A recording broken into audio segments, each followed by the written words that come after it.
Donald Trump says he's ready to impose new sanctions on Russia after last night's massive aerial attack on Ukraine, the largest since Moscow's full-scale invasion more than 3 years ago. Ukraine's military says its air defenses were overwhelmed by more than 800 drones, with government buildings in Kiev being targeted for the very first time. President Zelensky called the attacks ruthless, and Sir Keir Starmer says they were a clear sign Russia wasn't serious about peace.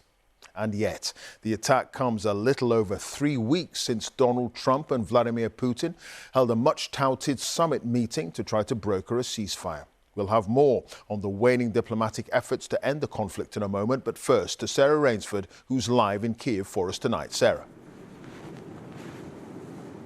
Well, yeah, Clive, it was another extremely difficult day for people here in Ukraine as Russia set yet another record for the number of drones and missiles launched from there at this country, sending people into air raid shelters, sheltering from the danger. This is becoming a pattern. These drones are fairly cheap for Russia to produce. They send them in huge waves of drones to try to overwhelm the air defenses. Many of the drones are actually decoys, even cheaper, even easier.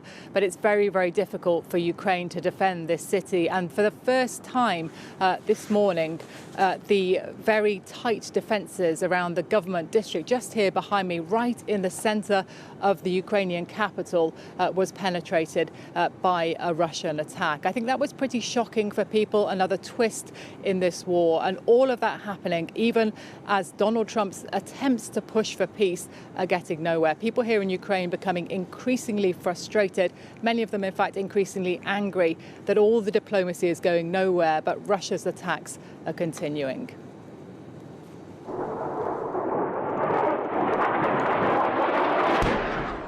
This is how Kiev was woken today, with the biggest aerial attack of the war so far. Russia is escalating its war here, not ending it. This is right in the city centre, the best protected space in the country. But Ukraine's air defences were overwhelmed. The cabinet office left burning. Within hours, though, the Prime Minister herself was back inside, touring the damage and calling on Ukraine's allies for more help to protect the skies, for more sanctions on Moscow. Because this is what another drone did today to a block of flats. This morning, we found emergency teams still searching the wreckage, looking for bodies, trying to make the ruins safe. All around were those who survived and can still barely believe it. A young woman and her baby son were killed here. Artem filmed the fire moments after his family had escaped from the 5th floor. This was the biggest number of drones yet. It's terrorism against civilians. Yelena describes multiple blasts, one after another, and no time to seek shelter. There were more than 800 drones overnight across Ukraine. We're now seeing scenes like this more and more often because Russia is increasing its attacks on Ukraine. And that means that people here who are affected are not just upset and shocked, they're really angry. Because while Vladimir Putin tells Donald Trump he's ready for peace, to negotiate, on the ground in Ukraine, this is the reality. Families attacked in their homes and losing everything. So I asked Valentina what she thought about peace talks with Putin. Trump tells us Putin's a good guy, but if he were, this war would never have started. Valentina's flat was destroyed.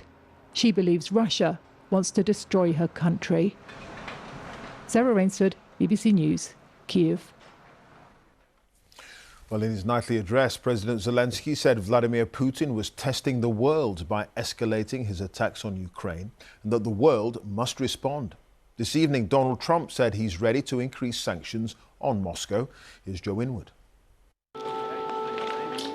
Just hours after Russia launched its biggest aerial attack of the war, this question to President Trump. Are you ready to move to the second phase of sanctions against Russia or punishing Putin? A suggestion that Donald Trump is finally going to make good on his threats to use economic pressure against Russia. It was a scenario he felt he could avoid when he met Vladimir Putin face to face in Alaska. But 3 weeks on, the man who once said he could solve the war in 24 hours told Republican lawmakers it's proven far harder than he expected. The war that I thought was going to be the easiest is probably the most difficult. That's the Ukraine and Russia. I thought that would be easier, the relationship with President Putin, all of that. It didn't matter. It's ended up being probably the most difficult. When he visited the White House, President Zelensky agreed to meet his Russian counterpart. Speaking on a trip to China, Vladimir Putin said he too would meet, but on one condition, that Vladimir Zelensky came to Moscow. Today, that got this response. He can come to Kiev. It's understandable that he is doing it to postpone the meeting. I always said we can't trust Putin. He plays games, and he's playing games with the United States. But despite peace seeming as far away as ever, plans for the day after continue. A coalition of the willing, led by France and the UK, is gaining some momentum. But it would only guarantee a peace, rather than bringing it about. And even there, questions remain. What all European countries seeking to support and protect Ukraine face is the reality of the aftermath of decades of defense drawdowns in their own armed forces. So what these countries that have got together to try to support Ukraine may be swiftly realizing is that a coalition of the willing is something very different from a coalition of the able.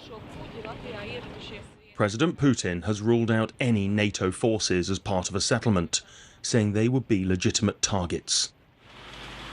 As Kyiv once again burns, the question is, will further sanctions be enough to force Russia to come to the negotiating table? If they don't, Donald Trump's attempts to force peace could go up in smoke. Inwood, BBC News.